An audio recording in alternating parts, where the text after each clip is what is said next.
You see, corporate entertainment had become tired and boring. And then we step back and let them have it.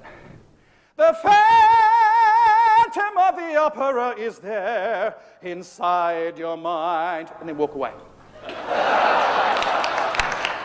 I'm a passionate and driven communicator. My story is about how we took an idea and literally revolutionised the events industry. A friend and I, we had an idea for a fun operatic corporate entertainment concept. And we turned that idea into the Three Waiters, a business that has entertained nearly 3 million people, and it became the most successful corporate entertainment act in the world. What is it about Nessun Dorma? I'll tell you. It's the closest piece of music man has ever come up with which parallels the act of lovemaking. Well, for one thing, it takes about 2.5 minutes. Obviously, serious opera buffs get it, but then you also get footy fans and Broken Hill come up to you saying, mate, I bloody hate opera, but geez, I loved your show. Now, my business partner and I, we didn't know it at the time, but this was going to become something much more than just entertainment. Ready for this?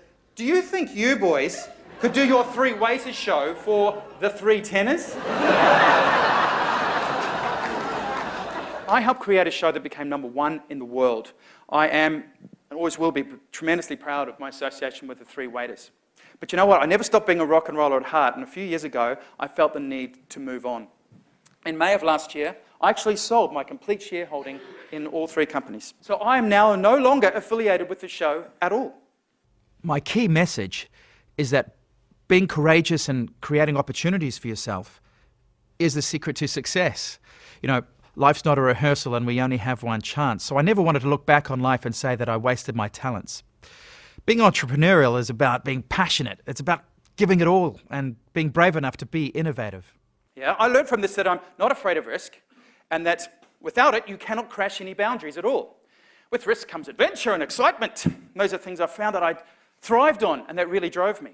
I had a major dilemma, because I'd gone ahead in early 1999 and secured the New Zealand theatrical rights to a show called Looking Through a Glass Onion, which is an evening with John Lennon, words and music. The monumental mythbuster I learned from this is that you do not need to have a university degree or have years' experience in these kinds of things to pull something like this off. Bollocks, in my opinion. Passion was the petrol. After 15 years as a theatrical producer and a producer of corporate entertainment acts, I've summed up my business ethos into a few major strategies. And once again with the leading men, I've kept it simple. Put it at a price that differentiates it from the rest. But we still get people who go, oh, can you give me a discount? Deadwood. Don't worry about them. You put your price up, you got yourself a whole new market. We took a genre previously considered high art, and we made it appeal to the broadest range of people possible. We set an extremely high standard of quality because we had to. Not easy to cast, but we do. We find them the best of the best quality. Keep on finding ways to making it fun. Give it a twist. And focus. My Keynote is a snapshot of my career. It's full of interesting anecdotes and business insights. But the unique point of difference is that in my Keynote, I sing 1 or 2 arias. And as far as I know, no one else on the speaking circuit has ever done that. And I do this because it stirs the emotions, and it's a really effective way of engaging with an audience. This is your chance to reach inside and find that inner rock or opera singer that is in each and every one of us.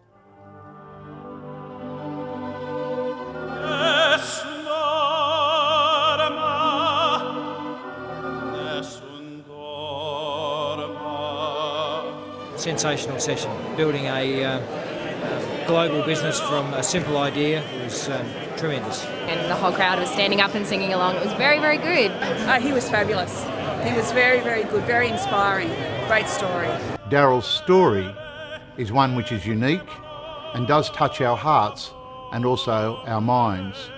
As someone who's responsible for managing large events, and particularly the content of large events, it's very important that we find speakers and presenters who can engage an audience and deliver on the client's communication objectives. In my experience working with Darryl, he's a master at that. What a fantastic presentation and a fantastic story. And there was some analogies, there were some great analogies for us to apply to our own business.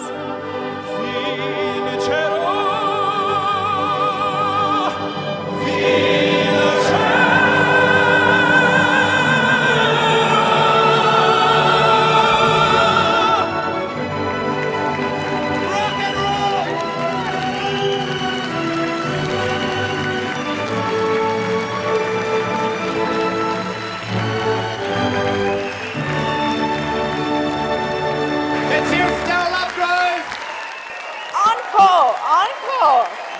Woo! More! We want more! I have a very compelling story to tell, and I love telling it. And by speaking to large audiences, if I can inspire even one person to take their own business ideas seriously, then for me, that's a great day at the office. I just want to say one thing. Have you ever been to a business seminar like that? Was that awesome? That was unbelievable.